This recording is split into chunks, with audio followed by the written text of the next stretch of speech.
Hey everyone, welcome in. I'm Jess. Monday again.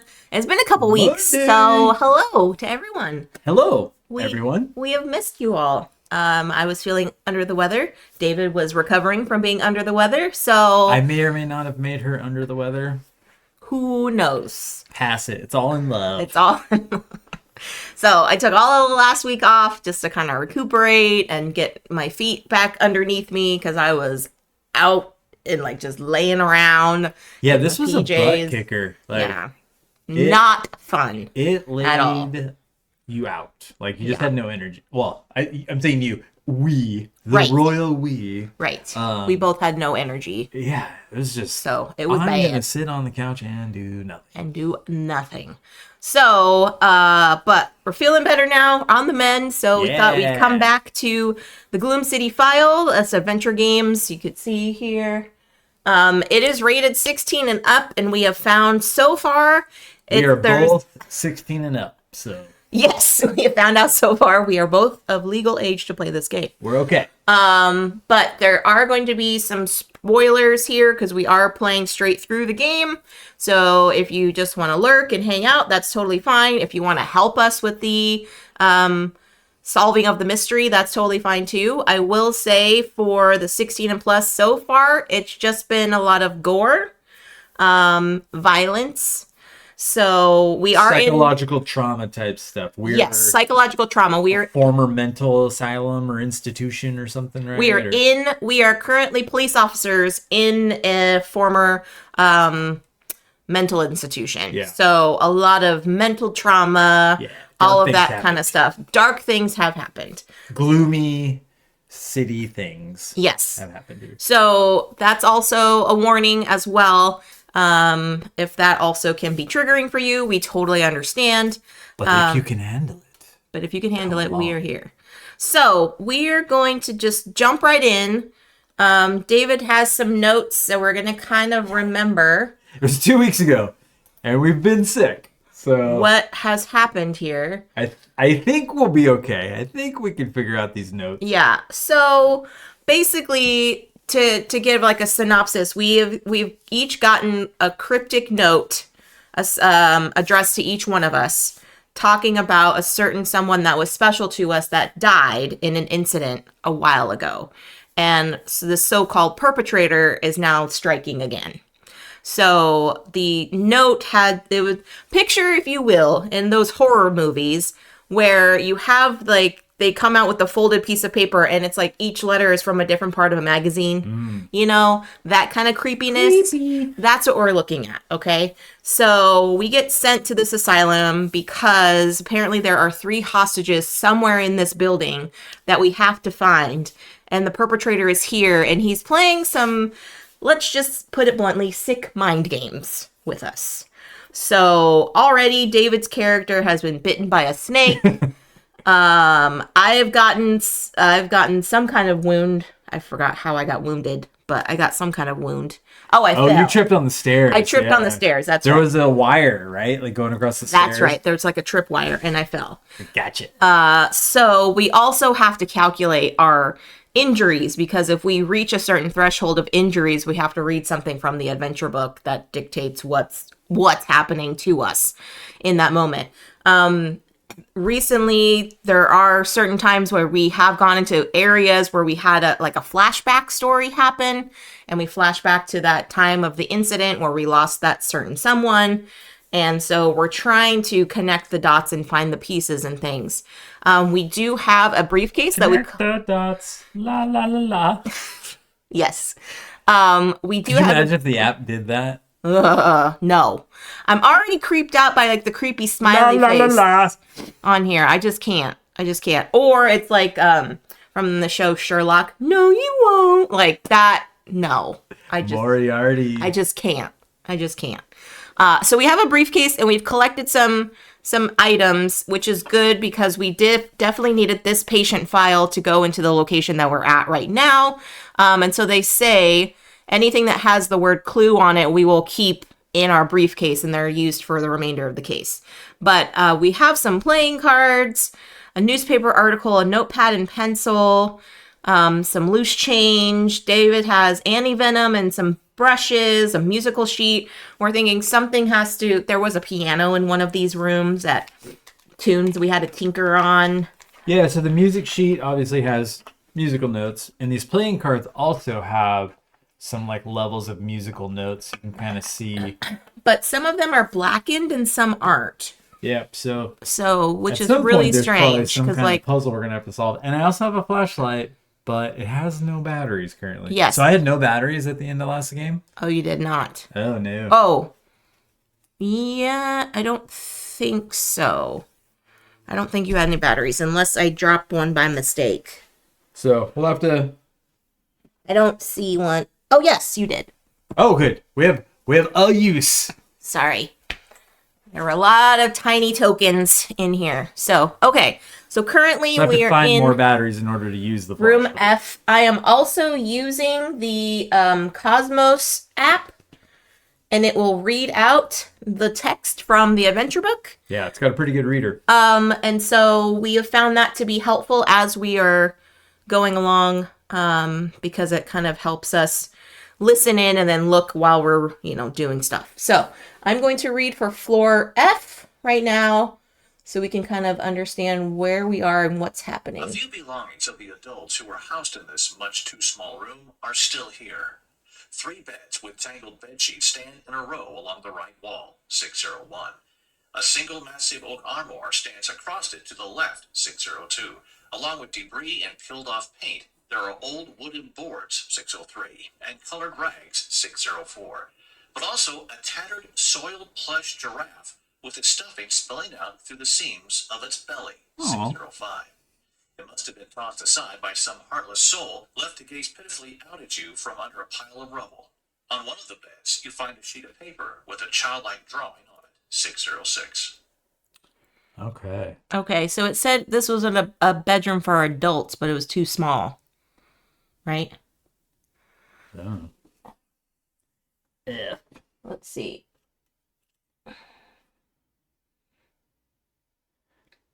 I was just saying overall the room is a small room. Oh, of the adults who were housed here. Yeah. In the too small of a room. Okay. So it's just setting the mood that it was a very cramped space. Okay. All right. So, where would you like to go, my dear? Well, I'm kind of looking at this thing and I see what looks like potentially some kind of hook on the beds. And I know there is the need for a hook in a previous room. Okay. Do you want to explain what, from your notes, what did it say? In my previous notes here in this room, there is a hatch up in the ceiling. And the game told us that we needed some kind of hook in order to open that. Okay. Because it was just too high. We couldn't access it. Sure. So I don't know if that's what this is, but it kind of looks like one. So I'm going to go to 601. 601. I am this yellow, smoky dude. Here we go. The beds are steel racks with filthy, saggy mattresses. The Yeah. sheets and pillows are covered with stains, and you almost feel a sense of relief when you know that none of the stains seem to be blood. On the other hand, the leather straps that are attached to each corner of the bed counteract any relief you might otherwise feel, as images of bowed and struggling patients are conjured up in your mind's eye. Even in their own rooms, where they were supposed to be able to relax, they were not spared such treatment. You cast a glance under the beds. Heaps of dust mites have collected down there, along with something else. Take adventure card 20. Dust mites and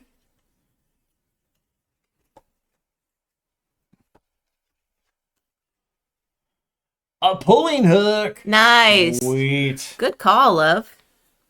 All right. Well, we know we're going to need that. Okay. I'm going to go towards the giraffe. Oh, the giraffe. See what is in the stuffing, if anything. What was your character's name? Officer Pisano.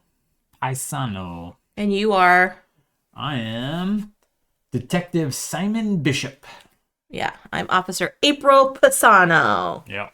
And Simon Bishop. Okay, 605. Washed out yellowing fur with large brown spots sticks up from the dirty floorboards.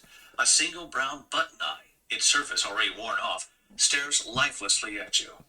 A little giraffe with a long bent neck lies among the rubble. It almost breaks your heart to see it lying there.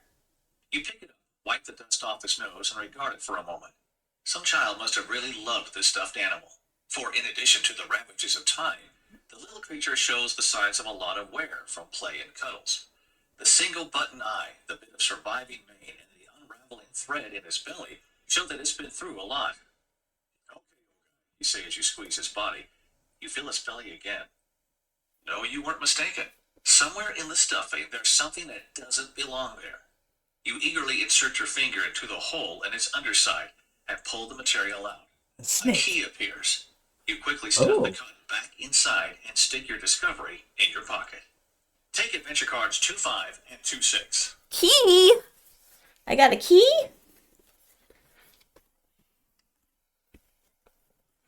Oh, so I have a cabinet key. Oh, there was a cabinet back here in this office. Okay. That was jammed. And I got the stuffy. Aww. And it's got the star on it. Those stars are points at the end of the game. Yep. If we have found them. Oh, it's got like a stitched eye. Yep.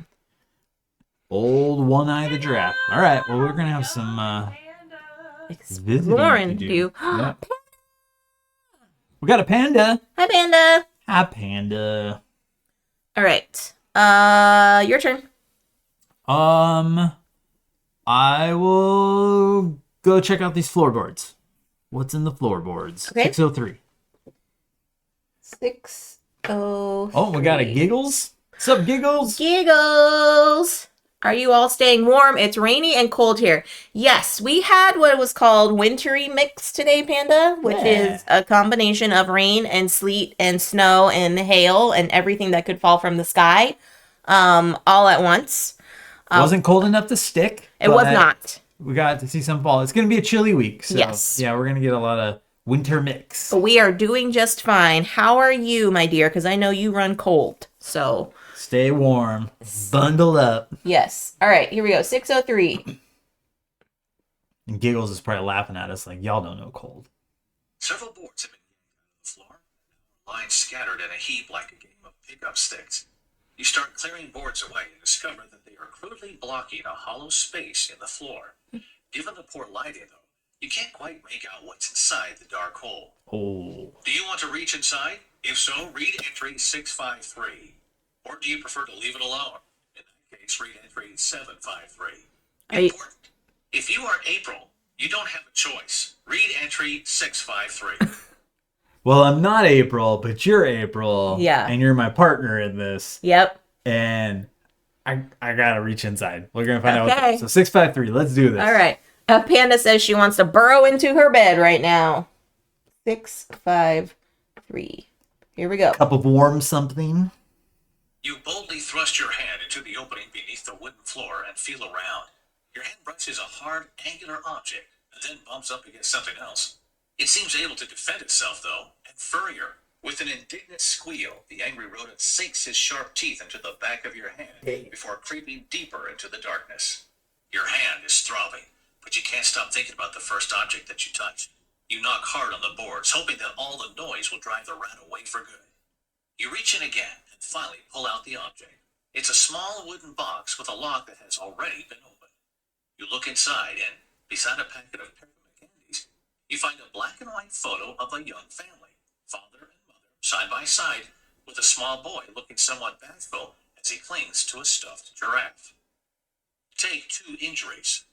Take adventure cards 2-3 and 2-4. 2 injuries. Crap, that puts me at 4. So All right, what was 2, the numbers? 3, and 2, 4. And then we're gonna have to read 411 because I have So 4 injuries. David has a run-in with vermin. So I've been bitten by a snake and now a rat. So got some peppermint candies. Heals 1 injury, then return this to the box. Important, if you are Marcus, eat the candies right away, even if they have no effect on you. And a family photo. What does that mean if you're Marcus? Like, eat these candies because you got stanky breath? Maybe he's obsessed with candies. That's his That's vice. his thing. So theoretically, can I just You could do it heal now. an injury now and I'm not at 4 yet? Yeah, I would say that. All right. I'm eating these candies. They're going to rejuvenate my spirits and help me fight Just off flip the the rat. back. Oh, is it on the other side? Oh, thank you. So I'm only at 3 wounds. If I get 4, if any of the characters get 4 wounds, there is a entry that we have to read Yup. and find out something. And then if we get 8 wounds, there's another entry we have. So I assume we're going to get more and more wounded. Nah. Not in the creepy asylum. Here we Full of go. all kinds I'm of going towards the closet. The armoire. Armoire. Locked. Deep counters on the front tell you that you aren't the first to have tried to open the cabinet without a key. I have a cabinet key. 25. 25602.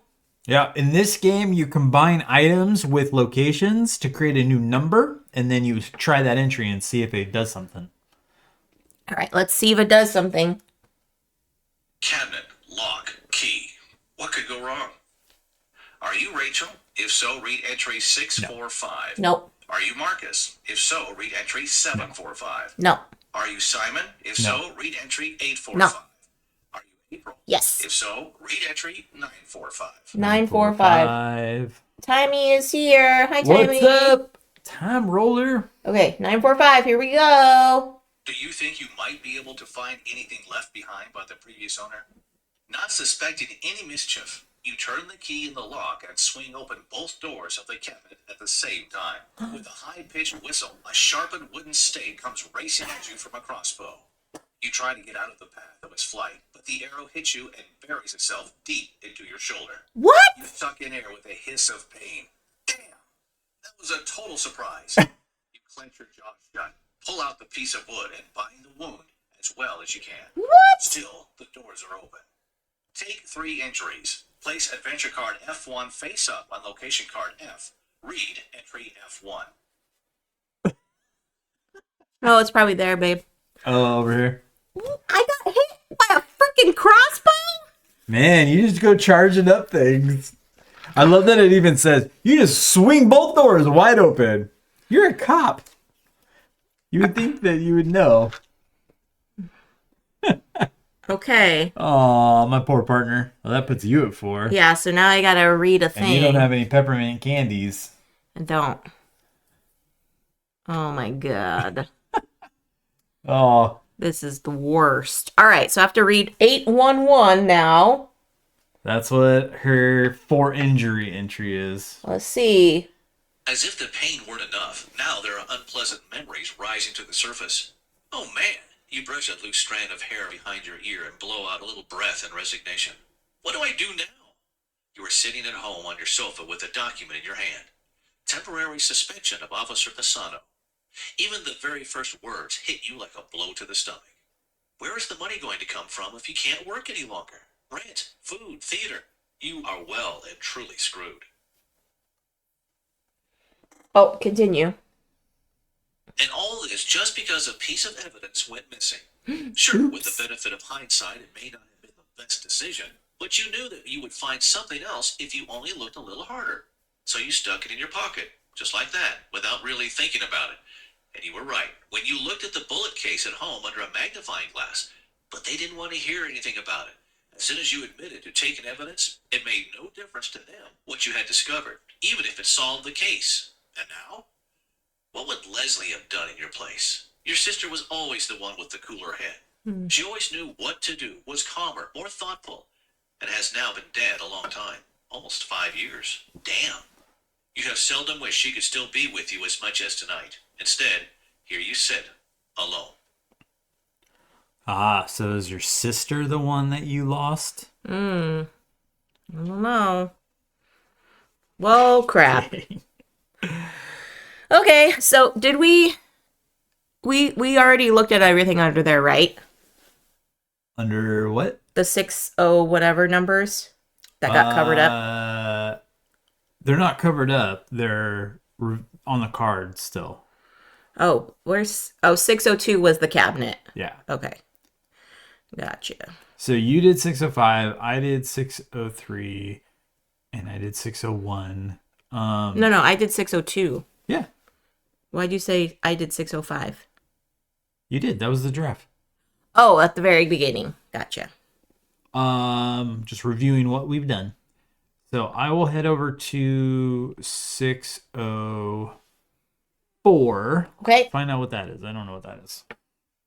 I'll let you deal with your crossbow. Only a heap of rags, crumpled shirts and trousers full of holes, a comfortable home for moths.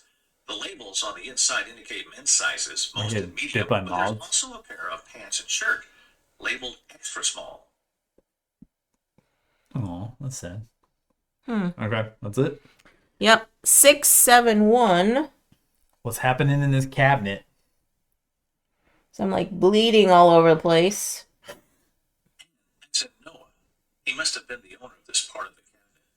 Here you find the most listless portrait that you've ever seen.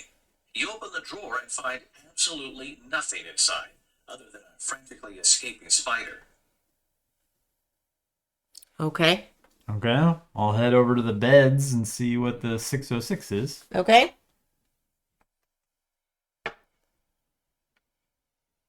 The childlike scribbles show three figures. Two large men are towering over a smaller shape, the corners of its mouth pulled sharply downward. Blue lines lead down from the eyes of the small figure and form a puddle at the block-like feet.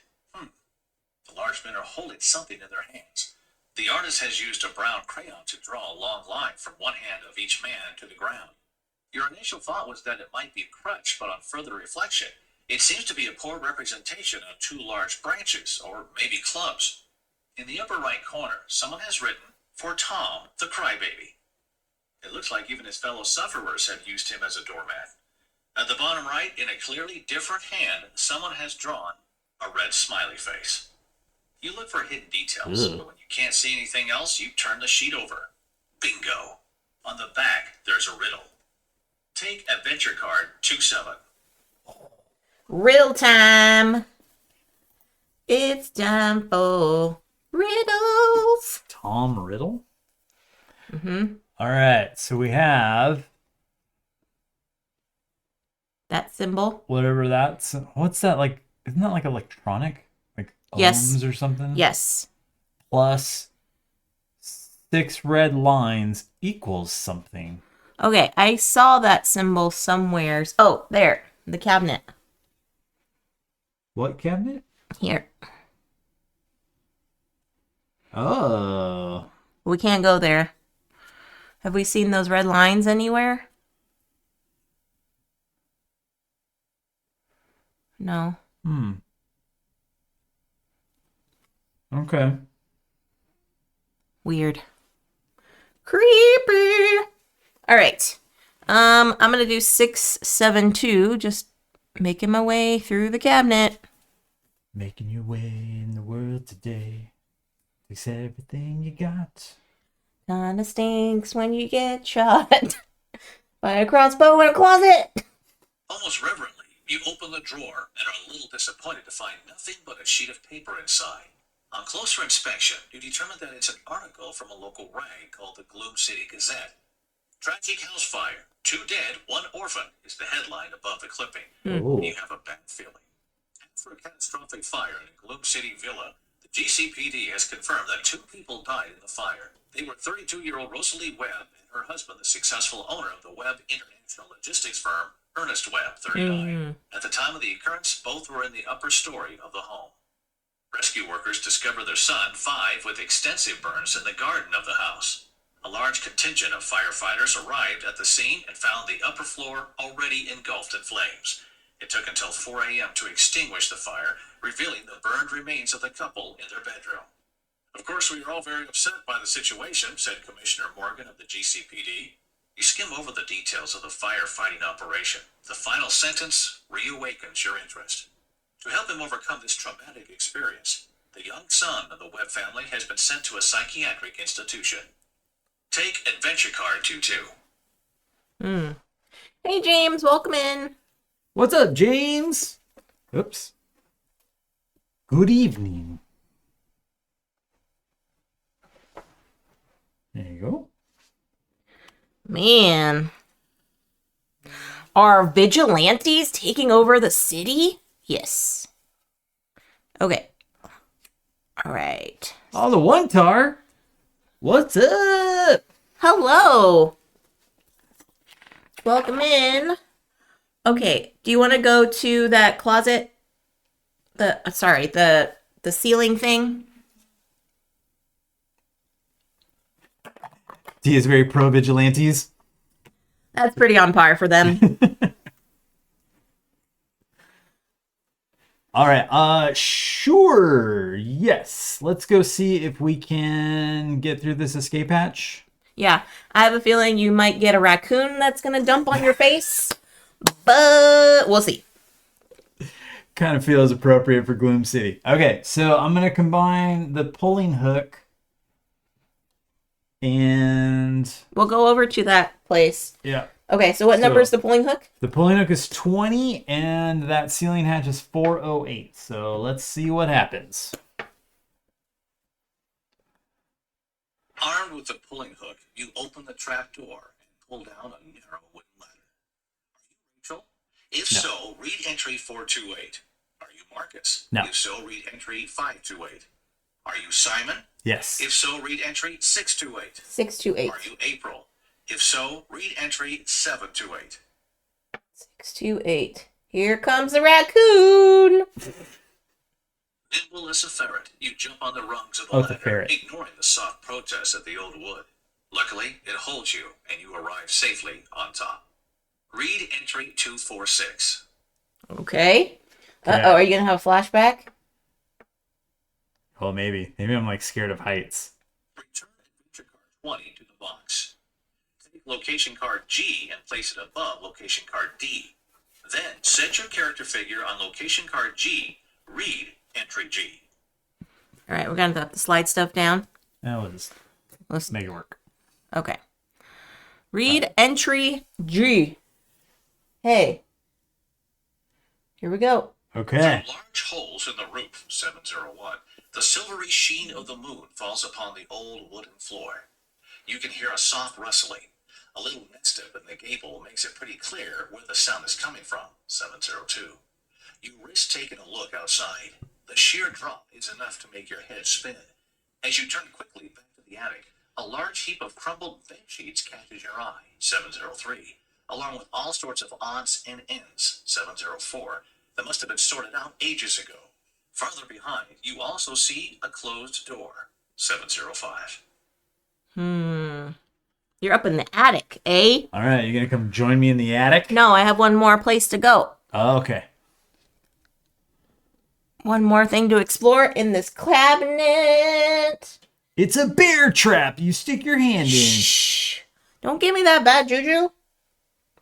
The bottom drawer is sticking as you try to open it. You stubbornly keep at it until it not only comes loose, but comes completely out. Surprised, you hold the drawer in your hand and discover the source of the problem. A thick children's book seems to have gotten wedged in the drawer. You open the cover, glance at the table of contents, and find a whole bunch of counting rhymes and simple poems, each copied below in scribbled handwriting. Lively pictures and child-friendly images and melodies fill page after page up to the very last one, which was left blank by the author. Someone else, however, Christopher himself, judging by the handwriting, applied himself to filling that final page with a gruesome counting rhyme. At least that's what you think it is. But you can't think of a melody that quite fits it. Its content, however, is clear. Tom was not a favorite at St. Mary's, and his constant attempt to run away always ended up the same, standing on the threshold of the institution again, accompanied by two men in police uniforms, followed by a sound thrashing, which his roommates seemed to find highly amusing. Shaking your head, you return the book to the drawer, which you push back into the cabinet. Ooh. You didn't get it? It's just info about them not liking Tom? Yep. Okay. He's just not a well-liked kid. Although he kind of seems like he's the victim here. I'm assuming he had some issues and suffered some stuff. Yeah. All right. I I don't remember what these things are, so That's I'm all just right. gonna go over to 703. What was 703? We'll find out. Hopefully. 4, 5, note 6. Large sheets made of tightly woven linen are thrown together in a heap on the floor. True, they are somewhat damp, but that doesn't seem to have weakened them. Take adventure card 30. Sheet. Okay. Okay. We're gonna make a rope and get out of here.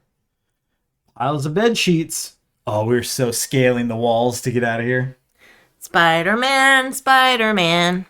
Okay, I'm gonna go. Nimbly climb up the ladder. I see the light up at the top. 701.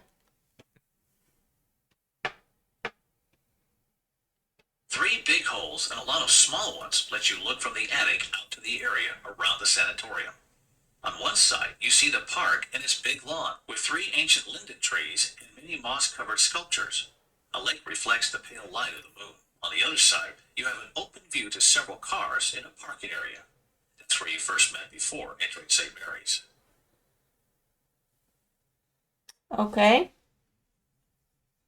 Do you think like tying the bed sheets together and throwing them through the hole is like A thing? a thing? Yeah, we could do that, but I would say let's investigate what the rest of the stuff is first. Okay. I don't really want to mess with whatever this nest is. So I'm gonna come over here to 704. Why? Why do you want to mess with the nest? Don't mess with the nest. It's fine. It's not a raccoon nest. You find all sorts of stuff among the junk. Dolls missing their heads and limbs, empty bottles, cloth handkerchiefs, and among all the trash, you spot an old rusty knife with a long blade. Yes. Better than nothing. You put it in your pocket. Take adventure card 31. Rusty knives. Yeah. Is that going to be your crime boss name? Just call me Rusty Knives. Ooh, Yeah. that is a rusty knife. Gross. Okay, well, fine. If it saves our lives, it'll Fine. be worth the tetanus I'll shot. go to 702. If I get stabbed, I swear, you're going to give me that anti-venom or whatever you have. The nest of scorpions. As you approach the nest, you hear the outraged cawing of a magpie. With fluffed up feathers, she sticks her head out of the hollow of her nest and lets loose with a threatening shake, shake, shake. Another bird joins in from the rafters. Apparently, the pair is brooding right now. In the moonlight, you see something metallic shimmering beneath the black and white plumage. Would you like to examine the nest more closely? If Can you so, stick your hand in read it? entry 752. Yeah. Otherwise, read entry 852. You don't magpies collect like shiny things? They do. I don't care. Shoot, shoot, get out of here. With raised arms and sweeping gestures, you try to frighten off the pair of magpies. They just keep chattering at you and refuse to budge. I just want to take a look, you assure the bird guarding the nest, trying to ignore his cries of protest as you approach. You finally get close enough to reach in, carefully stretching out your arm and groping around next to the bird. The latter immediately starts beating its wings and pecking at your fingers with its sharp beak. Lucky for you, you are able to quickly come away with 2 glittering objects. Take 1 injury. Take adventure card 29 and 1 battery token. Place a Hey! check mark on 702. You're welcome. You got some change. Hey, Deadpan.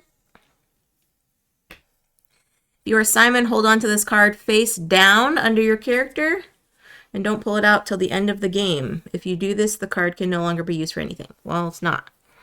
I have a lot of change. Oh yeah, you have some change from previous. What did that change say? I don't think it said anything. It didn't say You anything. just have a lot of change. Need to find a jukebox somewhere. It's like your grandma asking for nickels so she can play some bingo. So random.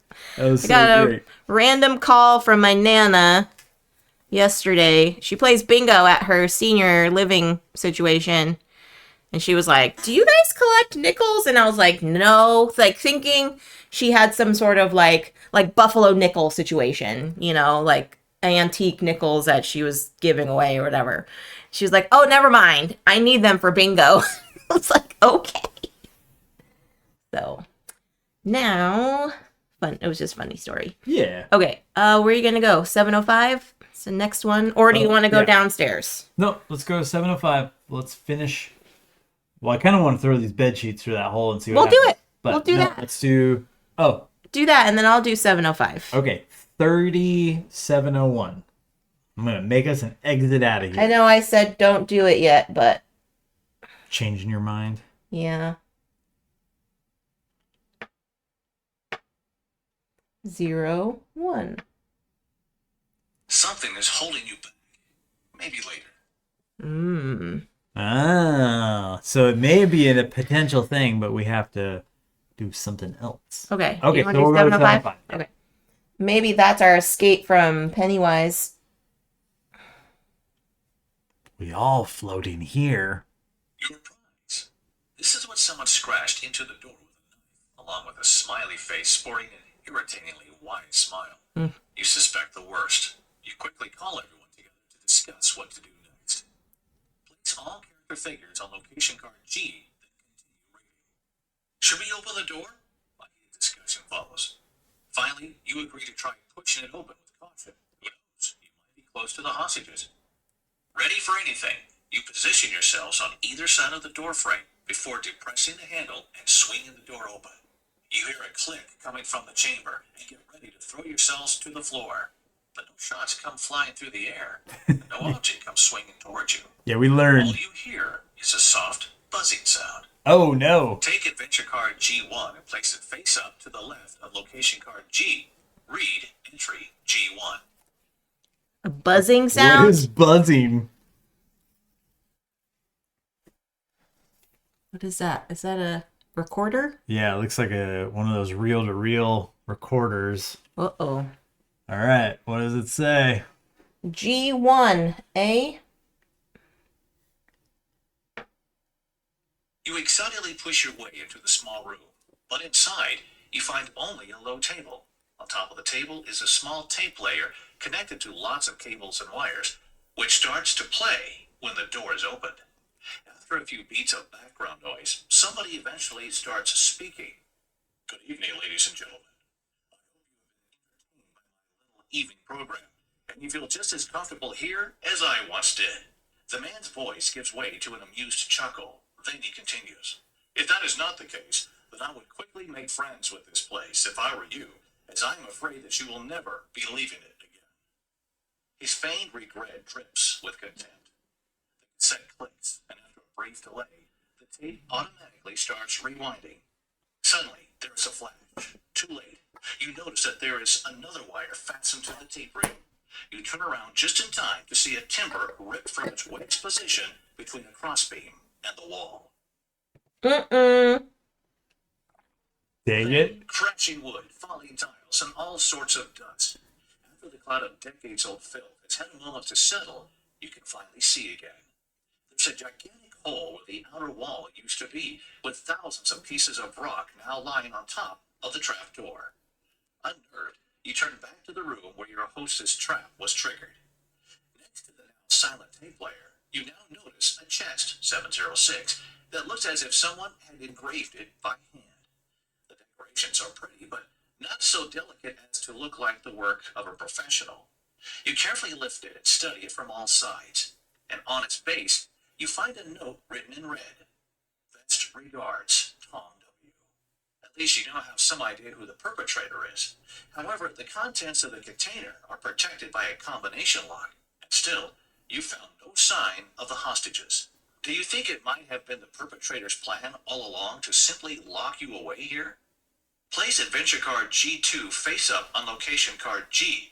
Read entry G2. Oh. So he's he's Pennywise. Thomas Webb. Hi, Steph. Welcome in. Hi, Steph. Oh, and I didn't see Deadpan come in. Hi, Deadpan. Hey, Deadpan. Oh, the whole roof collapsed where that opening was. Good thing we didn't put our sheets there because we would have been in trouble. Okay, so G2, and then we gotta see what this chest is all about. Okay. Oops. Good evening, friends, and welcome to Gloom City. G2. All that's left of the former wall is a bunch of rubble, 707. After a dry cough or two, you are about to consult with your colleagues when you hear the screaming of an engine. You glance at the street and see a black sports car with a distinctive shape turn the corner and roar off in the direction of the city center. On the rear windshield, it has a broadly grinning smiley face in red. One last sign of his contempt before leaving you to rot in his childhood prison. Somehow, you have to follow it, rescue the hostages, assuming they're still alive, and stop the psychotic lunatic once and for all. What? This ends chapter 1. What? For each adventure card with the exclamation symbol, you lose 1 point. Keep track of this on the adventure sheet, We P9, didn't. in the rule book. We did not. Important. Location cards A to F are unavailable to you for now. You can make a mental note of this, write it on the adventure sheet, or turn the location cards over. If you turn the location cards over, first make a note of the locations where you placed a question mark. Then return adventure cards A1 and 16 to the box. Take adventure card X3 and read it out loud. It explains how to begin chapter 2 when you are ready for the next part of your adventure. Holy crap. So he just like left us here to die and was like, deuces. Okay. All right. So we're stuck in the attic. We can't go downstairs. All right. So we have to return. What was it? A1? Is that what he said? A1 and 16. Oh, yeah. So just the chapter description. Where's 16? Do we have it? Did we already discard it? We might have already Yeah, I don't have discarded it. 16 in here. I don't have 16. Yeah, we did. Oh, no more snake bites. That was the snake bite I got last time. Okay, so before we start chapter 2, let's continue looking at stuffs. Well, the only Right? All right. Thank you. Thank you, Giggles. What? it's perfect because it's like the most inappropriate thing to play right now. Yeah. Well, maybe she was saying it because we finished chapter 1. No, I love it. All right. Oh man, that's my favorite thing. Okay, what were you saying? Okay, so Do you want to look at that chest? Tom W. Oh, sure. Yes. Okay. 706. This will be your turns or my turns? You can have it. Okay. So I'll do the sheets out the window. Okay. The decorations on the chest look really pretty, but they aren't very professional looking. The contents are protected with a 3-digit combination lock.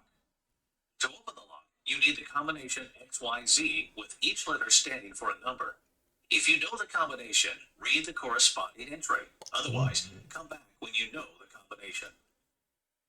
Do we have anything? Is patient file? Oh, okay. I don't know that we have I don't know if we have that any information. kind of combo. No. Okay. I mean, the playing card, maybe? So we have I have a 2 of spades. You have a 6 of diamonds. 6 of diamonds. And then what's your... And then I have the 3 of hearts. Okay. But we don't know what order they would go in. Oh, wait. Yes, we do. So, okay. Here, math nerds. Here's the time signature? or yes, whatever? thank you. The time signature. And then this usually means an end. So if you put that in between 263. Okay. That's a guess. Sure. I like that though. But Let's try it. okay. So okay, what did it say to open? You need the combination Z with each letter standing for a number. Read the corresponding entry. Okay, so 263.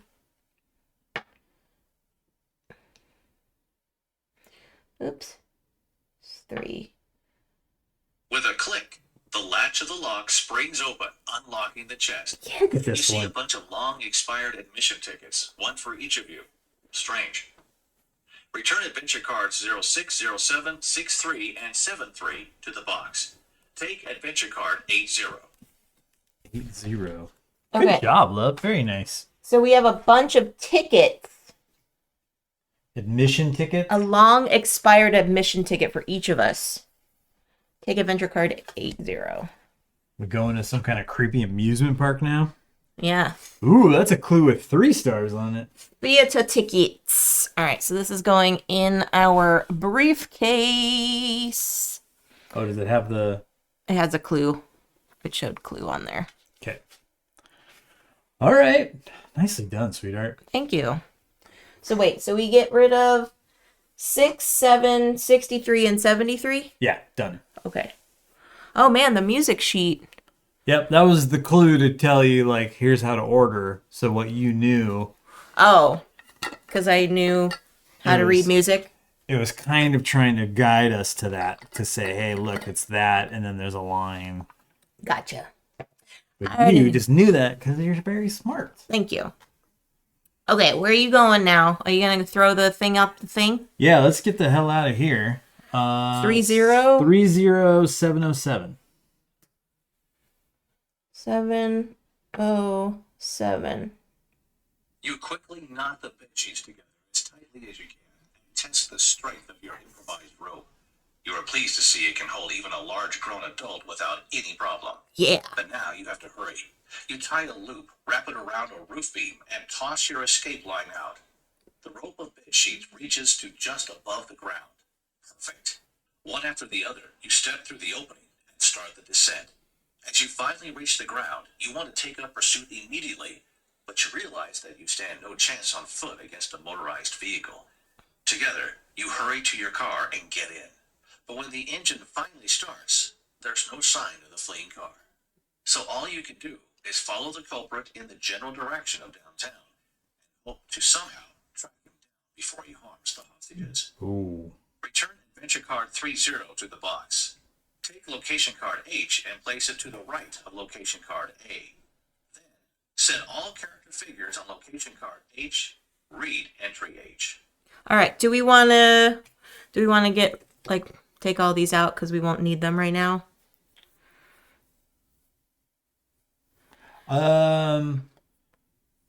Sure. Here, let's take a photo. Okay. Because it said we need to turn them over for this chapter.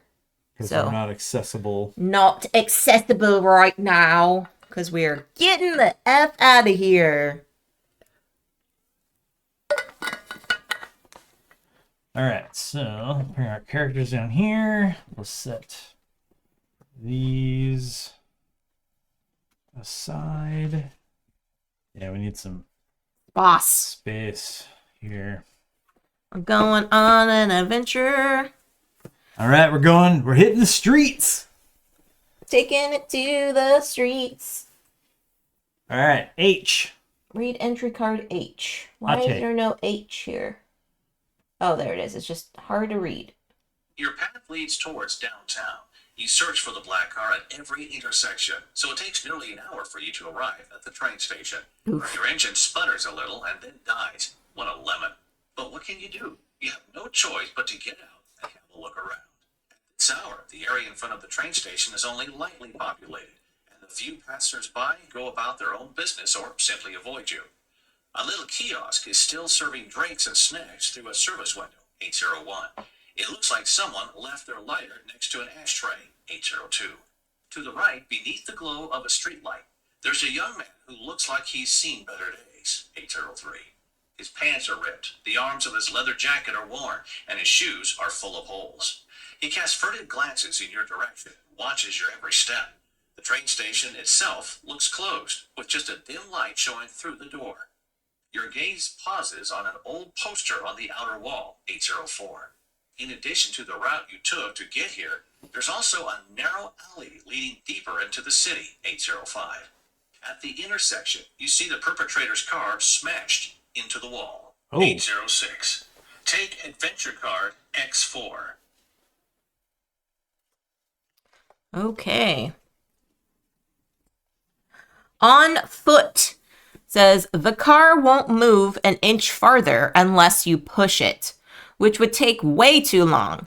From now on, you will have to continue your pursuit on foot. That means, as long as this card is displayed, you have no way to return to the asylum. You cannot go to cards G, G1, or G2, nor to any of the location cards A through F. Because our car is beat up and What a lemon. it is a lemon. All right, so I feel like I need to talk to this guy. People don't want to talk to a pretty lady, right? Sure. 803. Holding a stuffed giraffe. Yeah.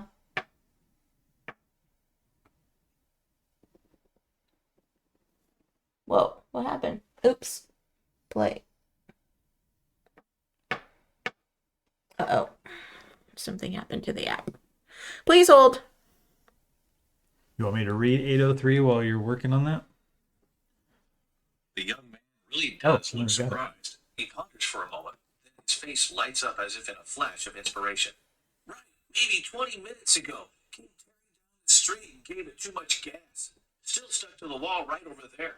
Okay, so a genius he's not. He nods with satisfaction as if he were expected to win a medal and points to the wreck. Oh, this skipped. Okay, this is all pretty Oh, it obvious did? already, Yeah. Oh, okay, so go ahead and read. Sorry. All right. Before you can Did you see who was driving and where he disappeared to? Go ahead. But before you can speak to him, the guy takes to his heels and tries to leave you in the dust. You hurry after him and catch hold of him after a few feet. Apparently, it's not just his clothes that are in sorry shape. Hey, where are you off to all of a sudden? You say as you hold tight to his arm. I just want to ask you something. He tries in vain to shake you off and finally calms down and lets you lead him to a bench. So, what were you in such a big rush about as soon as you saw me? He hesitates, sizing you up carefully. You're a cop, right? He responds with a question of his own and pulls the arms of his jacket lower over his hands. You can well imagine what he's trying to hide. Don't worry, that's not why I'm here. All I want to know is what you saw while you were hanging around here. Do you know when the Mustang crashed, and did you see where the driver went? The young man really does look surprised. He ponders for a moment, and then his face lights up as if in a flash of inspiration. Right. Maybe 20 minutes ago. Came tearing down the street and gave it too much gas. Still stuck to the wall right over there. Okay, so a genius he's not. He nods with satisfaction as if he were expecting to win a medal and points at the wreck.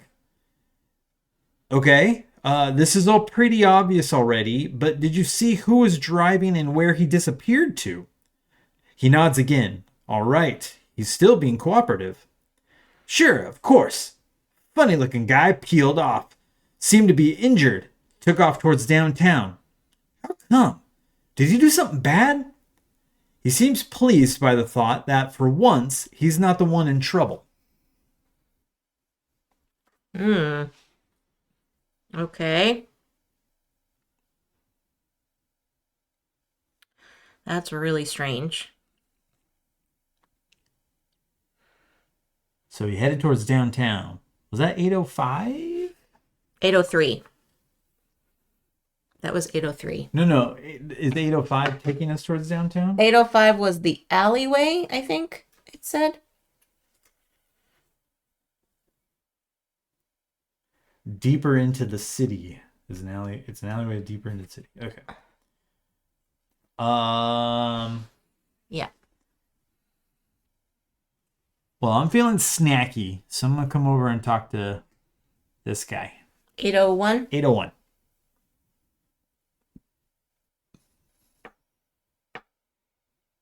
Are you exploring this location for the first time? If so, read entry 841. Otherwise, read entry 141.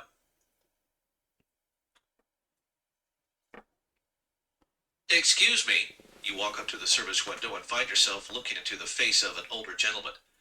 Yes. Looking bored, he fiddles around with the cash register and moves 2 or 3 of his wares onto the counter. Can you tell me when the Mustang crashed? He absent-mindedly shakes his head as he counts a few bills. His unhelpful attitude is starting to get on your nerves. Are you even listening to me? He lifts his chin a little and mumbles a sob.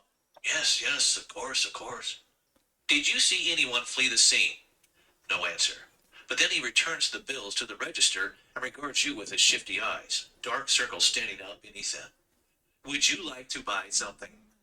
Listen to me, you snap at him. This is important. I have to know who nailed this car to the damn wall when it happened and where the driver went. Almost incidentally, he looks at his wares and then at you. His bulbous nose is aflame as he takes a swallow from a flask. You understand why. Information is a product and products cost money. Cursing, you reach into your jacket pocket and grope around for some cash. Read entry 141. Mm-hmm. Okay.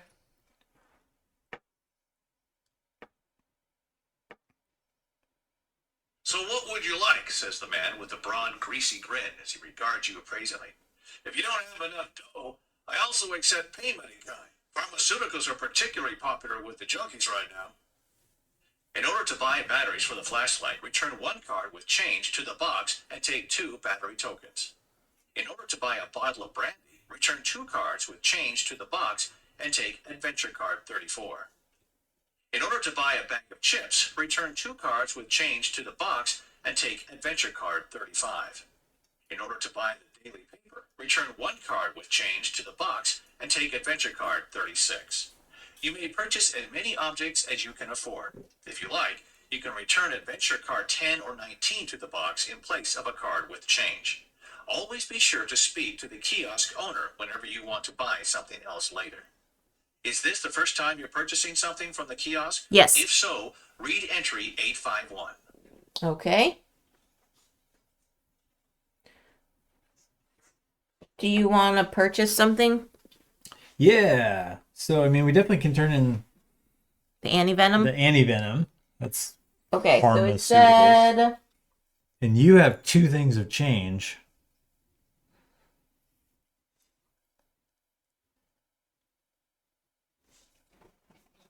Do we want brandy? Brandy and a newspaper?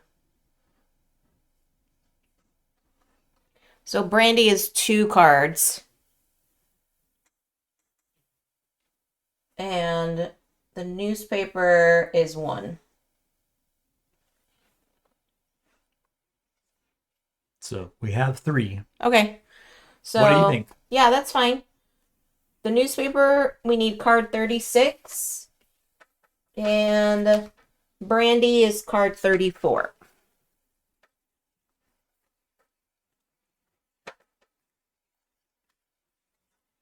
You can have the brandy. So it heals the effects of adventure cards 16 and 56. If you're Rachel, drink it immediately. Use this card and return it to the box. This obviously only works in the game, not in real life. All right, so 851 it says. So we don't know. So 16 was the snake bite. Yeah. So that's already been dealt with, but 56 is yet to be discovered. We what don't that know. is.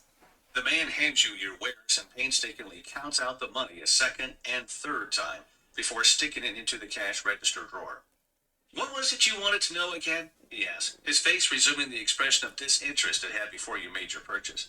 Ford Mustang, black, like new until its crash, right in front of your eyes. He lets his gaze sweep past you to the street, eventually shrugs his shoulders and says, Nah, I've read the paper. Cars are always driving along here. Accidents aren't exactly rare either. Maybe someone skedaddled from the car. Maybe they didn't. Why don't you just follow the trail of blood over there? Ooh. Gnashing your teeth and feeling your blood pressure rise, you turn away from him. What a greedy man. Follow the trail of blood. Follow the trail of blood. That was 801. Yes. Okay. I'm gonna go over here. 802. The gas lighter is still half filled. Works. Too bad for whoever lost it. Take adventure card 37. Gaslighter. What's that? Oh. Nice. You know, with brandy, and a lighter, You can do some stuff. we could do some stuff. All right. Where are you going? I'll check out the car. 806.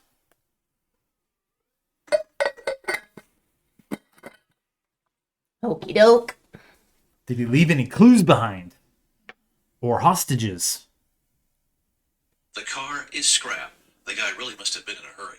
A walk around the vehicle reveals that someone swiped the license plates. The perpetrator himself wouldn't have had time for that. Also, he seems to have incurred an injury. There are drops of blood on the pavement leading away from the crash at irregular intervals deeper into the alley. Following your gut instinct, you kneel down to have a look under the car. Sure enough, down there you find a somewhat soggy business card. Take adventure card 28. A soggy business card. That sounds gross. Who took the license plates off? It's a clue. Larry Harper, private detective, discreet and reliable. Huh. Okay. Larry H. Harper got me 2 points. All right. 804 before we go into the dark alleyway. Yeah.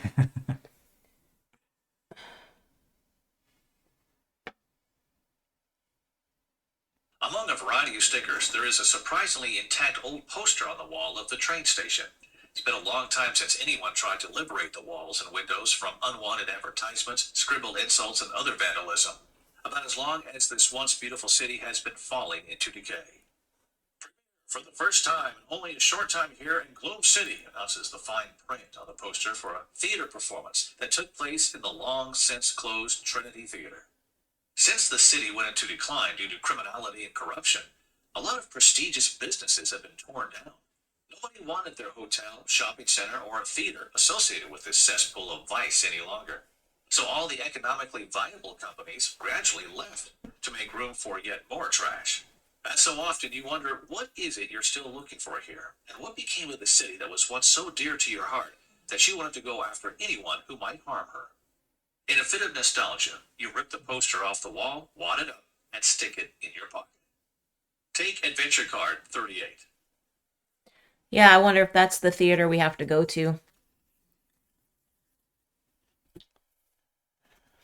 Oh, it's got an interesting photo. Some hands holding a bloody looking rose. So you did that, right? Yep. So you're shoving that in your pocket. All right, down the creepy alleyway. I think so. Down the creepy alleyway we go. Should I use a flashlight? Hi ho. It might say.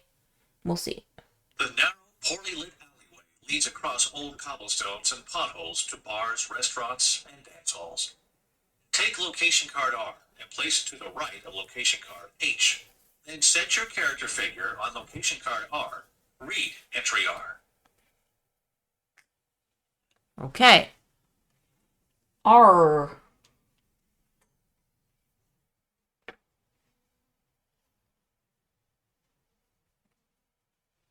You follow the gradually dwindling track of blood on foot. There are a few times when you lose it, but you don't give up so easily. After searching methodically street by street, you finally manage to hit pay dirt. Did your culprit have a good reason for coming this way?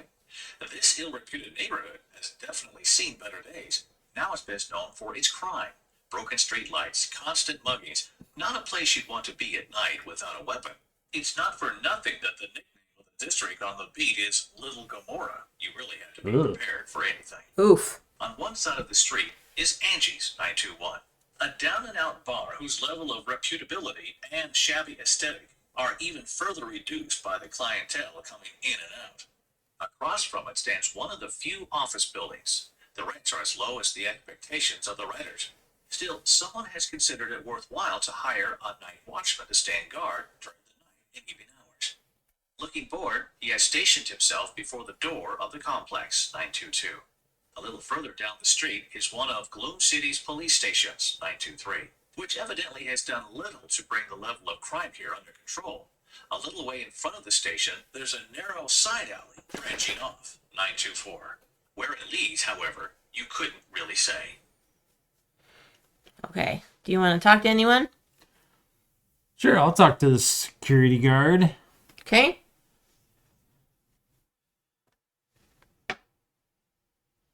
The way that Evening, they... mister. You nod to the security guard. Bowers, John Bowers. And you? What brings you to this area? GCPD, ongoing investigation. Have you seen anything suspicious recently?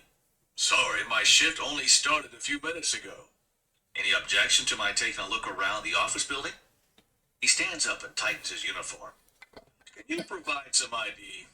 You do that when you borrowed it from the chief's office after being thrown out. Sure, here. Appears to be in order. Okay, go ahead. The offices are locked, though. Maybe Mr. Harper can help you with whatever it is you're looking for. His detective agency is also in the building. At this hour, he will probably be with his buddies in the bar across the street. Take location card J and place it face down above location card R, if it is not already displayed there.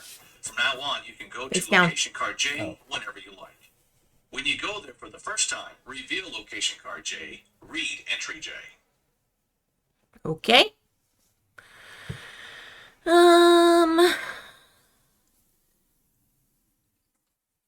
Go to Angie's. Angie's. Except for this particularly seedy dive, all of the establishments closed their doors several hours ago. The people you meet at this hour don't inspire much more trust than the ones at the train station. But you won't get any closer to finding the perpetrator by just wandering around aimlessly. So, what the heck? The door opens with a creak. Take location card I and place it below location card R. Then place your character figure on location card I. Read entry I. Going into the bar.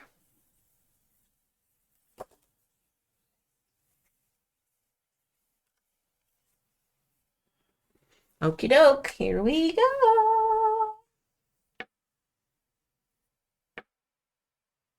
Riffraff generally prefer the company of riffraff, so if it wasn't the perpetrator himself who was here, somebody might still know him or his car. Inside of Angie's, it smells of alcohol and stale sweat. The furniture, the floor, and even the clientele all make a more or less filthy impression.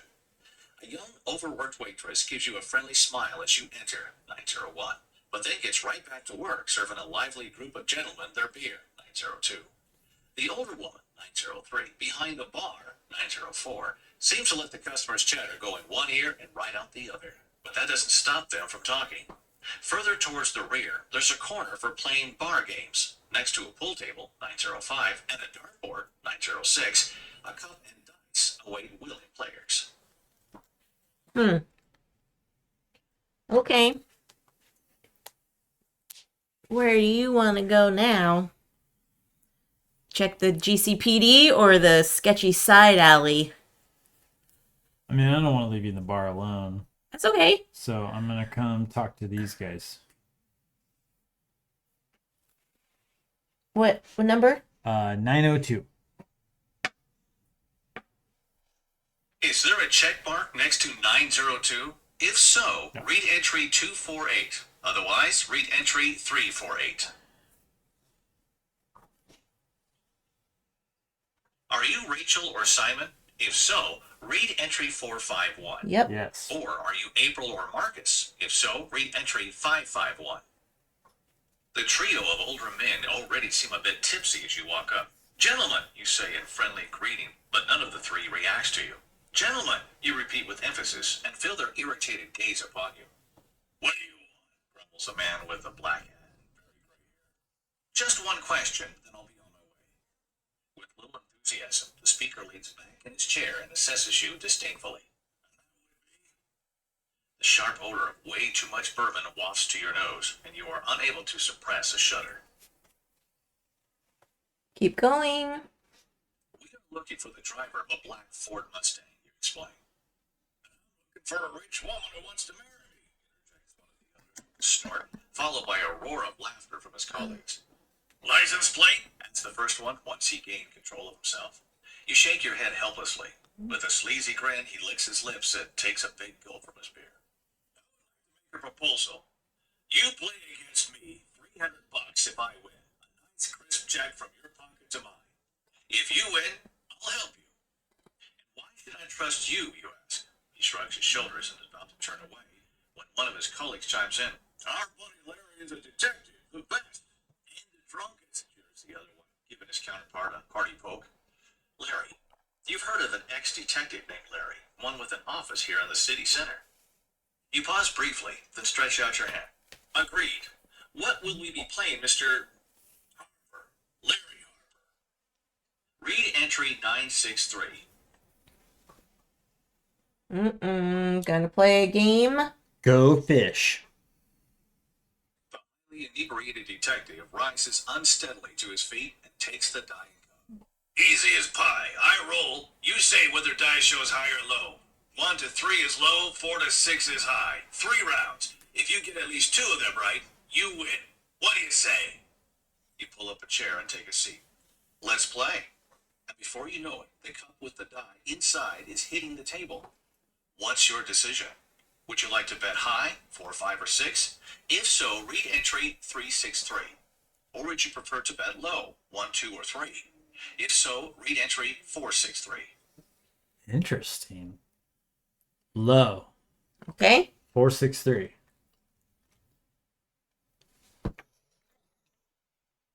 Larry Harper lifts one edge of the cup and eagerly peeks under it. Ah, he cries delightfully and shows you that he rolled a 5. First round goes to me. Keep it up. Encouraged by his initial success, he puts the dice back in the leather cup and starts to shake it again. Okay, he asks and smacks the table with the container. Do you want to bet high, 4, 5, or 6? If so, read entry 563. Or would you like to bet low, 1, 2, or 3? If so, read entry 663. This is interesting. High or low? Low. Okay. 663. 5. You guessed wrong. He's celebrating a little too much for your taste. And as if the universe could read your mind, his celebratory drink goes down the wrong way, and he starts to cough miserably. That was worth it, he says hoarsely and pounds himself on the chest. Old Harper has still got it. He drops the die to the cup again to roll the final round. One more. We want to see the final result, huh? Do you want to bet high, 4, 5, or 6? If so, read entry 763. Or would you prefer to bet low, 1, 2, or 3? If so, read entry 863. High.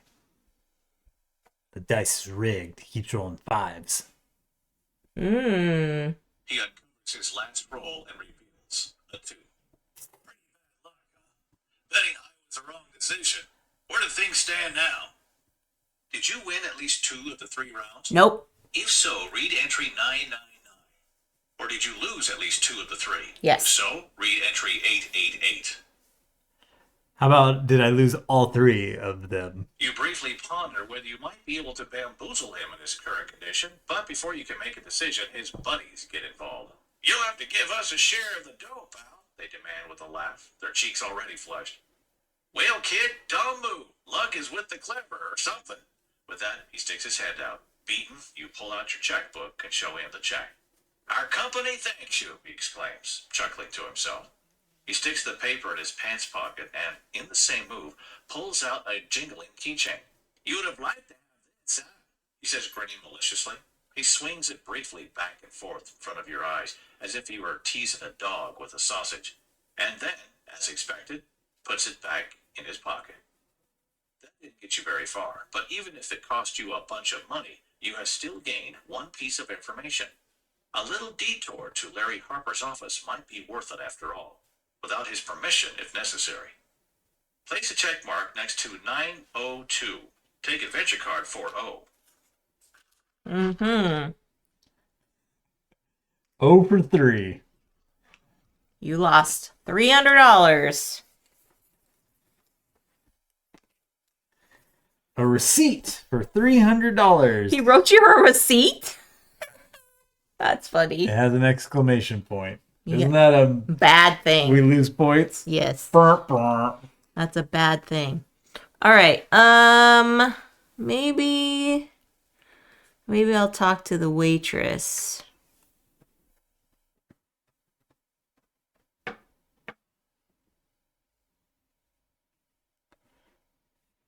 Her long hair swings with every step as she walks over to you. Her friendly smile stands in sharp contrast to the heavy rings around her eyes and her haggard appearance. Can I bring you something? She asks, straightening her apron. She sets aside her tray and pulls out her pen and pad to take your order. You come straight to the point. Do you know the driver of a black Ford Mustang?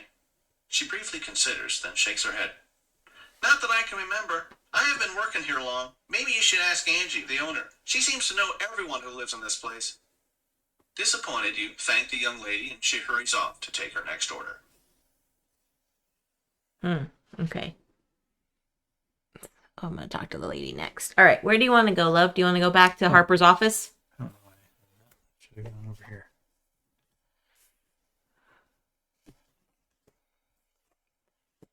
I'll talk to the bartender. Okay. 90. We don't know where Harper's office is yet, do we? Yeah, that's where the guard was. He's standing guard in front of the office. That's why you got Jay. Oh, I thought that was the police station. Nope. Gotcha. 903? Yeah. The gaunt-looking older lady behind the counter has to spread herself pretty thin to keep up with all the chores that she's trying to handle. She listens with one ear to the fortunes of her drunken clientele, polishes glasses, pours drinks, and orders the younger waitress around. You try to catch her attention. Excuse me, I'm looking for the driver of a black Ford Mustang. At first, she won't even give you a glance, just grunting, don't know. But then she looks up and pauses briefly. Police, right? I recognize you even incognito, she jeers. Well, black Ford Mustang.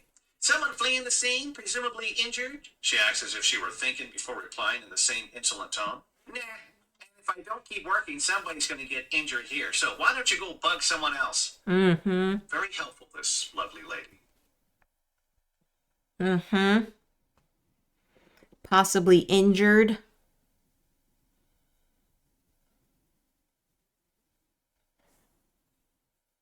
We don't have anything to give her.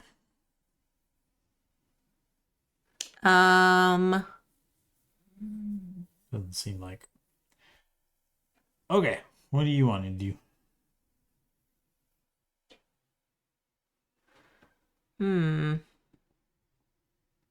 Yeah, we don't have anything to give her, huh? Because I was like, do we give her like the newspaper article? Like, you know, have you seen this guy? Do you know anything about the Institute kind of thing?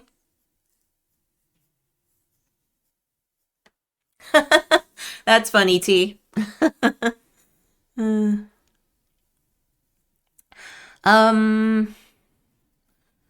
Well, let's see. I'm gonna go over here. 906. Yeah. Every minute, almost hypnotically, the bulbs above the dartboard light up red and green in alternation. 6 darts are already stuck in the board, and 3 others are lying on a small shelf against the wall. Would you like to throw a dart? If so, take adventure card 43. Yes? Why would I not want to throw a dart? We have no time for games. Uh-oh. It's all right. Maybe I could use it on somebody.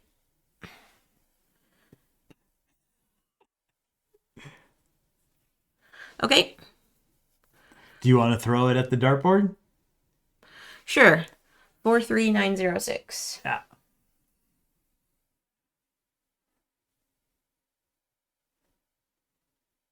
You used to be really good at this. Let's see if you still got it, you think. You concentrate on the target, take aim, and let the dart fly. Bullseye! Only now do you realize how everyone was watching you with rapt attention. As the dart hits the center of the target, there's a murmur of approval. Not bad. Hey, Jennifer, I'll buy him a soda, bellows one of the 3 men. Return adventure card 43 to the box. Take adventure card 33. They buy me a soda?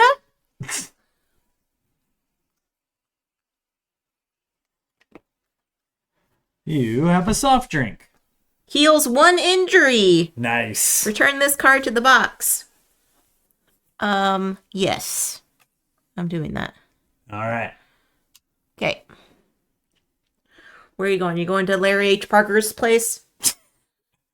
So I guess we still haven't checked out the pool table, right? No. Okay, so I'll check that out. I think that finishes. Okay. 905. Yes, please. The green material stretched across the playing surface is already worn thin in some places. On closer inspection, you can even see that the table is tilting to one side. The pool cues are missing as well. The only clue that this table was ever in fact played on and is not merely some kind of decoration is the well-used cube of chalk on the side rail. And someone has left a couple paper clips here. Well, they might still come in handy. They presumably won't be missed here in any case. Take adventure cards 01 and 42. Some paper clips. And some billiard chalk. What am I going to MacGyver with this stuff? Nice. All right. We're going. Let's do 28922.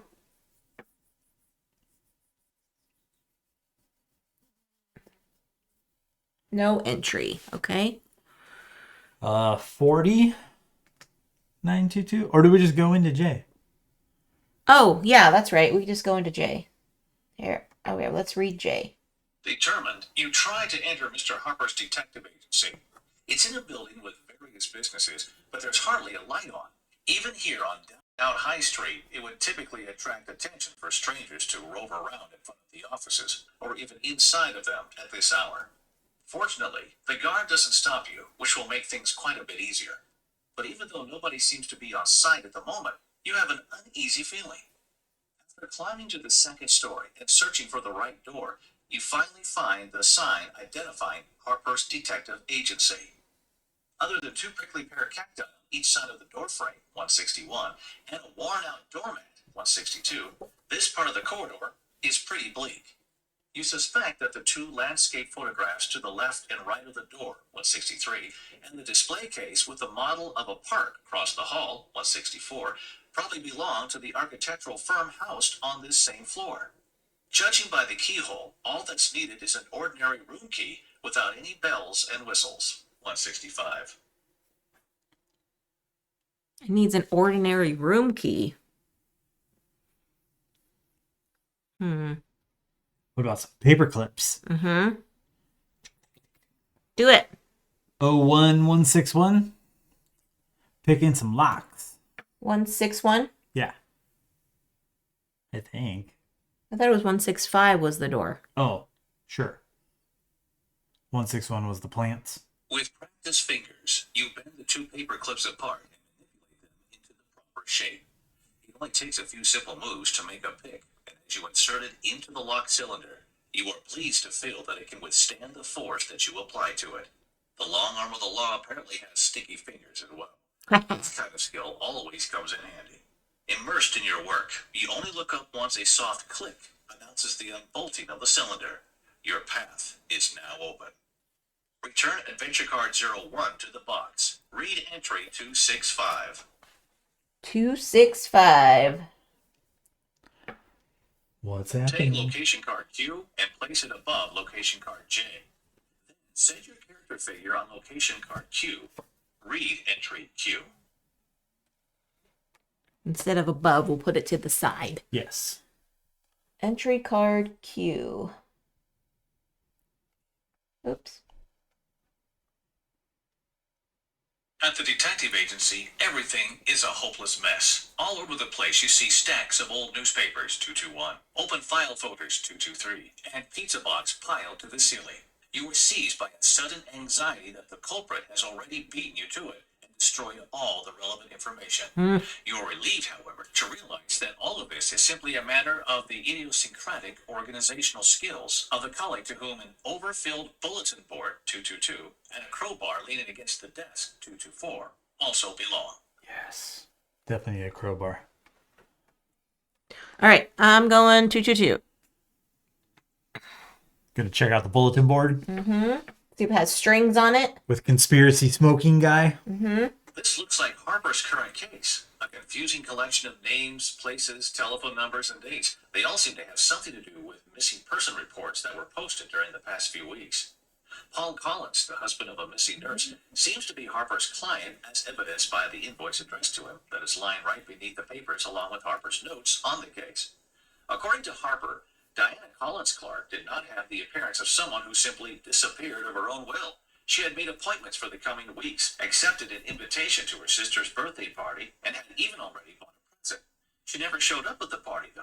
Diana's sister also attested that she and Paul seemed to be happy in their marriage. Continue. Granted, it's not unheard of for someone to sneak off in the dark of night, leaving their life behind and start again someplace else. It could be a new love interest, loss of perspective, or general dissatisfaction as the reason.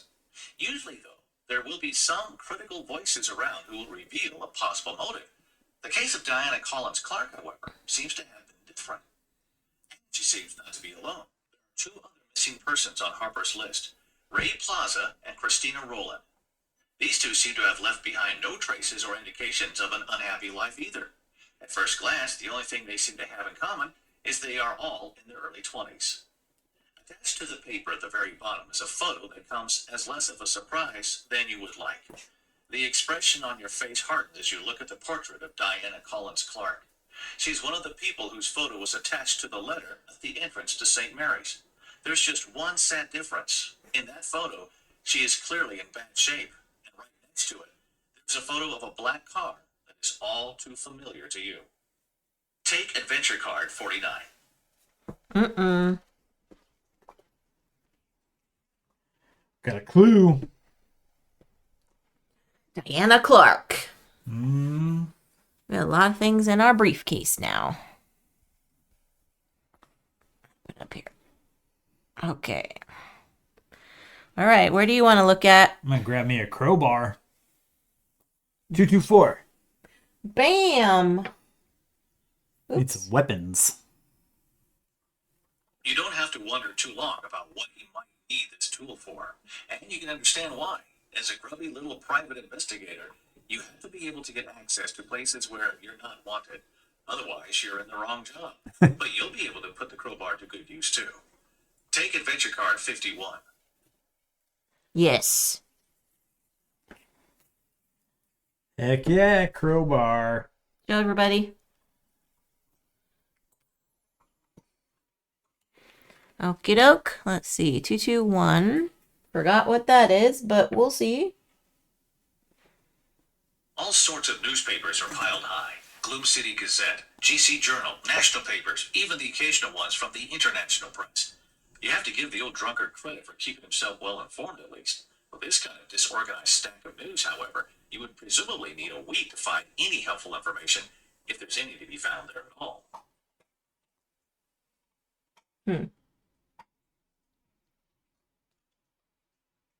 Okay. So let's finish off 223. You comb through the files on the couch and the bookshelves, then spread out anything that looks useful on the floor. Is there anything this man failed to note down and file away? Invoices, tax statements, list of expenses, closed cases, painstakingly typed up and attached to client-specific data sheets. Memoranda, expert opinions, and court decisions, reports on the careers of local politicians, photographs in clear plastic sleeves clearly taken without the knowledge of the person being photographed. One folder holding dozens of menus of local restaurants and fast food joints. How is it possible that one person could so fastidiously file away every scrap of information and simultaneously live amidst such chaos? Just as you formulate this thought in your head, you stumble upon something that appears to be quite promising. Jenny Blake, GCPD Motor Vehicle License Registry, you read aloud. This must be one of his contacts. You open the file. Damn, empty. But underneath all the chaos, you also notice something else that seems to have been deposited there for later viewing. Pretty badly dented, but unmistakable thanks to the brand logo. Two galloping horses underneath the number leave no doubt that the license plate belongs to a Ford Mustang. Now all you have to do is find out whose plate it is and where they live. Take adventure card 84. Time to go run some plates. Gotta get into the GCPD.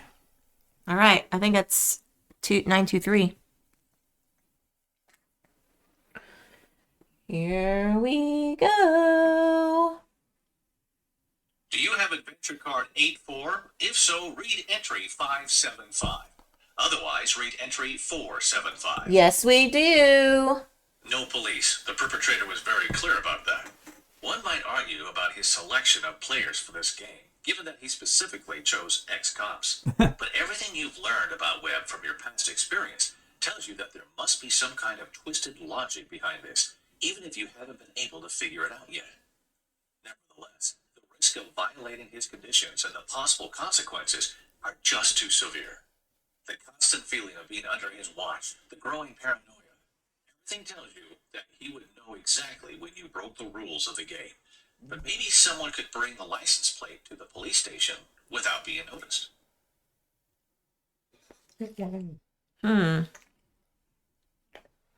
Someone. Do we use it on a notepad? Do we like sketch it? Well, I think, isn't he saying like we need a person, not us? Oh, to bring it without Yeah. being noticed. So Maybe like this guy. He seemed like eager to help or whatever. did he? Yeah, that's what they said. Oh, okay. I don't know. Other thoughts?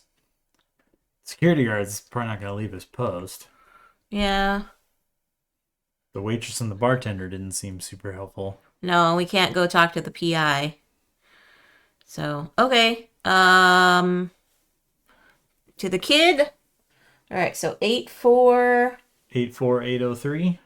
803. Okay. I'm supposed to just walk this thing over to the police? Haha, good joke. Sorry, you're gonna have to find yourself another sucker.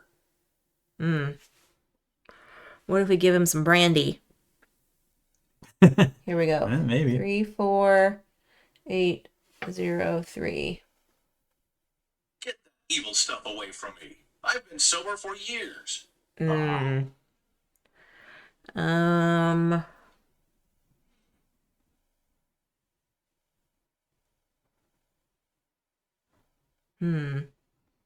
All right, well, maybe we'll meet somebody else. Okay. We still haven't checked out everything here. Yeah. So I'll come check out the prickly pear cactuses. Okay. 161.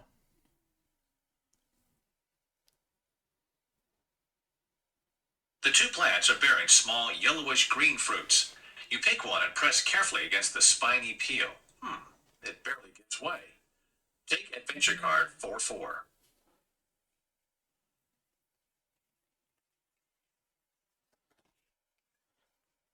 I have a prickly pear. A snack like this would be an awfully tempting bite between meals. Would you like to eat the fruit? If so, 1111. Important, if you are Marcus, eat the fruit immediately. Sure, I'll eat it. 1111. You're going to eat it? Yeah, why not? I just picked it off a random plant inside some hallway. I was thinking you can give it to the kid, but Let's give it a go. okay. You remove the stubborn peel from the fruit and take a bite. The flesh is very firm, and it takes some effort just to sink your teeth in. After all that, the taste is nothing to write home about. In any case, you soon notice a rumbling in your stomach. The fruit probably wasn't right, and its tough flesh seems to have triggered some serious cramping. Take one injury. Return adventure card 44 to the box. Oh no, do you have to read a thing now? I do, because I ate some bad fruit. My goodness. What number? 411. Like a thief in the night, an old memory slinks into your consciousness. You pensively twist the silver bracelet between your fingers. From Bob for Teresa. No idea why you simply stuck it in your pocket. Since the death of your fiancée Vanessa, you keep having little lapses like this. Your fingers just seem to work faster than your brain, and before you realize it, it's already too late. With the sensation of a huge weight on your chest, you stand up and open your locker when you hear voices. Oh, damn. Solomon, my boy, You nervously fumble with the breast pocket of your shirt, wanting to hide the bracelet inside, but before you know it, Reed is wrapping his arm around your shoulder and giving you a collegial punch in the arm. How's our favorite detective? What you doing? He goes silent. Your heart is thumping. What you got there? The older man extends his hand towards you, while the other officer watches him in fascination. Recognize this? Reed takes Teresa's bracelet in his hand and shows it to his colleague, who raises his eyebrow in surprise and lets out a whistle. Simon! Didn't take you for a thief. Meanwhile, your pulse has become so strong that it sounds like a freight train roaring in your ears. That's not funny, snaps Reed and grabs your arm tightly. Running away is no longer an option. You can hardly even move. Sorry, kid. We're going to have to report this. Ruh-roh. Thief! Stop, thief. All right. Do you want me to come help you search the other places? Sure. Okay, I'll do the park layout. Okay. The glass box is secured with a small lock. The park beneath it looks astonishingly realistic. Indeed, it is an unmistakable representation of the green space behind this building. On closer inspection, you see a small figure sitting on a park bench in front of a little pond. He is wearing a dark cowboy hat and has gray hair and a somewhat portly physique. The man sits beneath several trees made out of brass wire and is feeding a family of ducks. The plaque next to him reads, "The Architectural Office of Barton and Fowler thanks Mr. Harper for his service on behalf of our firm." Okay, Okay. nothing. Uh, 162, 163. I'll check out these pictures. 163. Okay.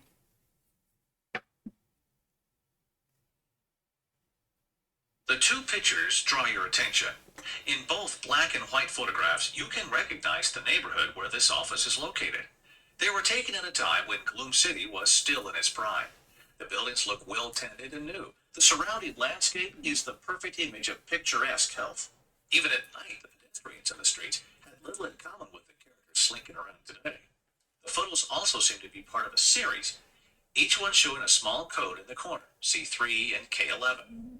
You casually brush your hand along the frame of the picture on the right and notice that it's protruding conspicuously far from the wall. On a hunch, you remove the painting from the nail and, what do you know? There's a small safe behind it. On it, you see the initials LH, which will make it clear who the safe belongs to. Could the initials be a clue to the code? What could be hidden inside? The safe is secured with a combination lock. It has 4 digits and currently shows 0111. The 0 seems to have gotten stuck, so only the final 3 digits can be changed. Do you want to try to crack the combination code? If so, read entry 0XYZ, with XYZ corresponding to the missing number combination. You have a thought? The 3 numbers on the dice that he rolled were 552, Okay, which I mean it's kind of random, right? But that is random. could be. It doesn't look like this receipt has. We didn't find anything in the office with numbers.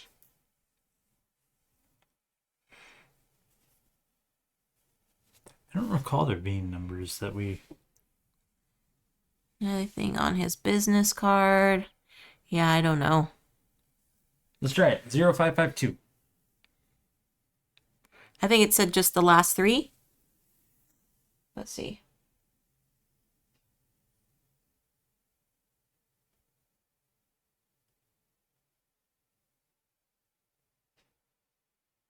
Oh, yeah. 0552. No entry. Okay.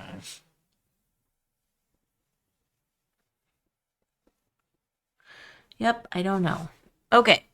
162.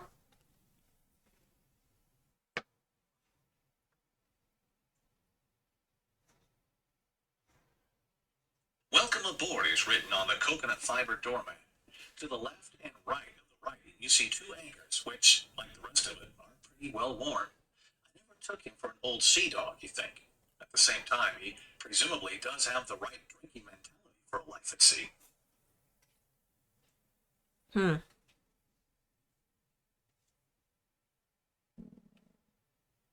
Welcome aboard. The photos. So these photos, besides, or that covered the safe, Mm-hmm.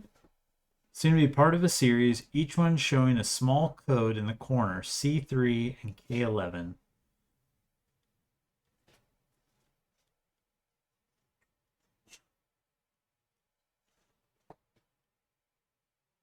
Could the initials be a clue to the code? Yeah. C3K11.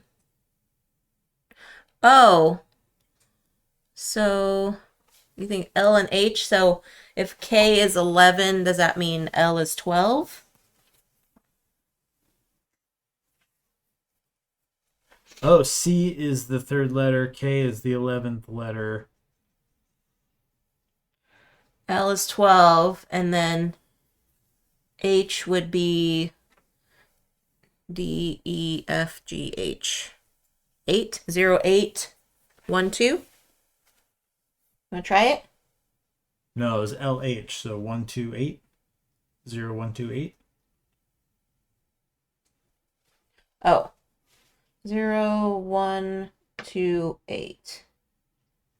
You turn the metal dials and the safe Hey! unlocks. What a narcissist mystery monger. He actually used his own initials for the combination. You open the door and find a small silver key and 2 batteries. You take both without hesitation, close the safe again, and reset the combination to what it was. Next time he takes a look, maybe he will get the message that he needs to secure his earthly possessions a little better. Take adventure card 45 and 2 battery tokens. Place a check mark on 163. Yeah. What did we need the key for? Was there something we needed a key for? Display case key. Oh, Oh, okay. let's open up the display case. 4, 5. What? 45164. 164. We're going to take the little guy with the cowboy hat on. Come on. Play. 164. Why is it not doing anything? Oh gosh. Oregon? Okay. Work on that. Oh, where are you? 45164. Yeah. It froze. The key fits and grants access to the model. You can't resist the temptation to pick the figure off the bench and move it into the crown of one of the trees. Just as you are about to pull your hand out from all of the delicate filigree, however, you knock over one of the brass wire trees, which then crashes into one of the power lines, loosening the glue that holds the lines to the support structure. One careless movement of the hand later, and you have destroyed half the park. You hastily attempt to repair the worst of the damage. You can't seem to restore the loosely hanging lines to their former state, however. You loosen the attachment from the other side and simply stick the thin plastic cord into your pocket. Maybe nobody will notice that it's missing. Return adventure card 45 to the box and take 48. Okay. We just messed up a model park. It's like, burp. Whoops. Nobody will notice.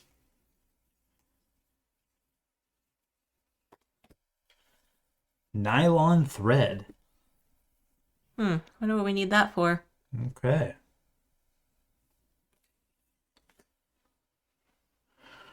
All right, so did we do 162? Yeah, that was the all aboard. Oh, right. The coconuts. Put the lime in the coconut. So the only other place we haven't gone to is down that creepy side hallway. Or taking the or taking the license plate with someone, giving that license plate to someone. So we don't know yet. Okay, let's go down the alley. We'll see what's up. 924? Is that you? Yep. Oh no, I opened the thing. You go there. Oh, okay. Then this is yours. A dark alley quickly branches and turns into a dangerous labyrinth of hidden paths and shabby backyards. Want to use your flashlight? Yeah, 02924.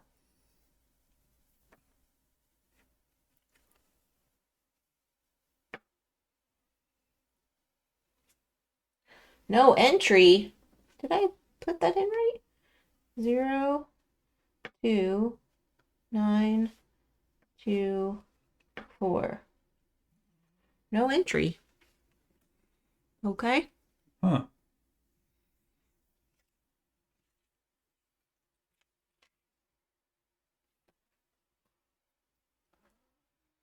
So it doesn't say any. Oh, using the lighter maybe?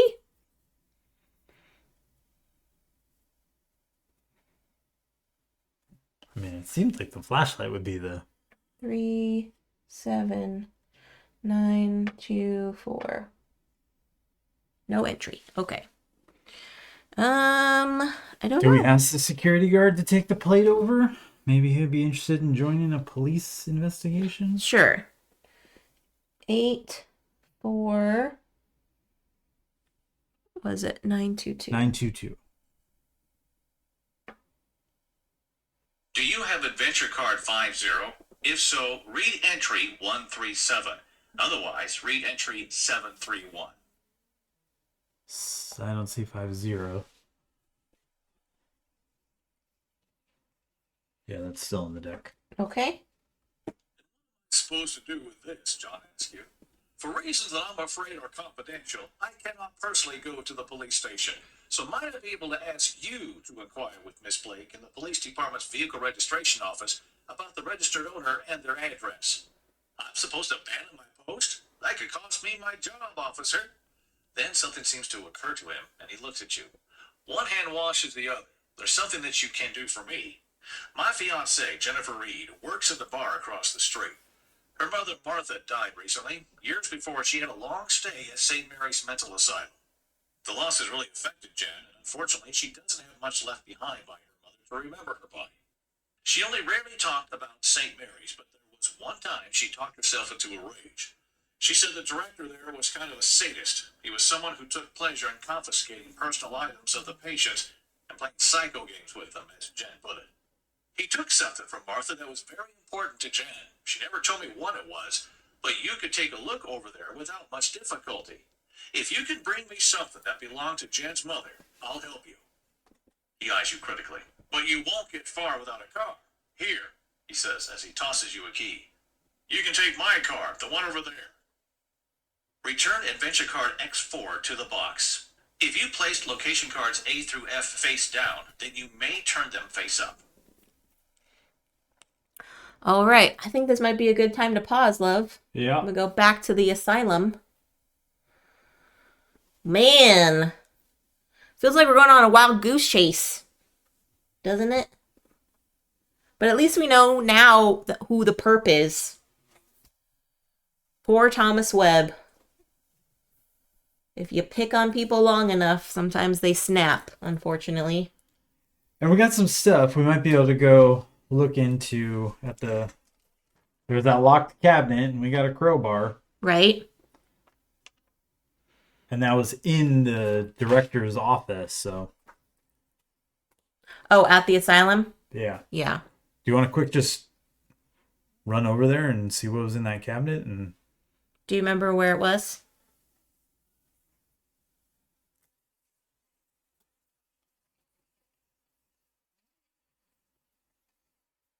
uh, 51301. 51. We're going off script here, friends. Here we go. Until now, you haven't managed to pry open this piece of junk. But with the crowbar, it just takes a few seconds and the rolling cabinet is finally open. You rummage around with your hand in the drawer. Several envelopes, neatly labeled with names, presumably of former inmates. Curious, you open the one in front from Noah Taylor. Empty beetle carapaces. Strange. The next one is from Evelyn Martinez. A few yellow photos. An uncomfortable feeling comes over you. This is private. You leaf through a few more envelopes until you find what you're looking for. Martha Reed. This one contains a pair of old reading glasses. On it you see an inscription, for Mom, from Jen. Take adventure card 50. Well, there we go. Nice. All right, we got Mom's glasses. Good job, hun. And there we will conclude. Yes, yes. Okay. Now we know we'll come back to the security guard and we'll give him the glasses Yeah, and see if he'll run their license plate for us. yeah. Well, this has been awesome, friends. Thank you, everybody, for joining us and hanging out today for part 2 of the Gloom City File. I will sign off and let you all go to your own devices tonight. Couple fun puzzles in this one that we got. Yeah, I like we that. collected a lot of things. We do have I hope we have some kind of large carrying devices. I mean, we have a briefcase that's carrying a lot of stuff right now. Our bag of hold. I guess a lot of my things are very small. I have glasses, billiard chalk. Yeah. A We're basically got riddle. Mary Poppins bags as police detectives. That's the police inspectors or whatever. Old cops. That's what we are. Yeah. So I may or may not be back on Wednesday, but if I do, it will be 10 a.m. Pacific time. So just keep an eye out on Discord and on Blue Sky. And on Friday, the same thing too. Thank you to... What are you doing tomorrow? Oh, that's right. So funny. So at 4:30 Eastern over on the Room 51 channel, we are going to have a Just Chatting stream, myself and Matthew, and we will be joined by Bree from Arcane Wonders, and we're going to do a Hot Takes Tuesday. So tune in for some hot takes. Bring your cold beverages because it's going to get hot. So that's over on the Room 51 channel, twitch.tv/Room51 live. So that's tomorrow, 1:30 p.m. Pacific, 4:30 p.m. Eastern. So until then, thanks everybody. Enjoy your board games, be kind to one another, and we'll see you on the next stream. Bye everyone. Have a great week, folks.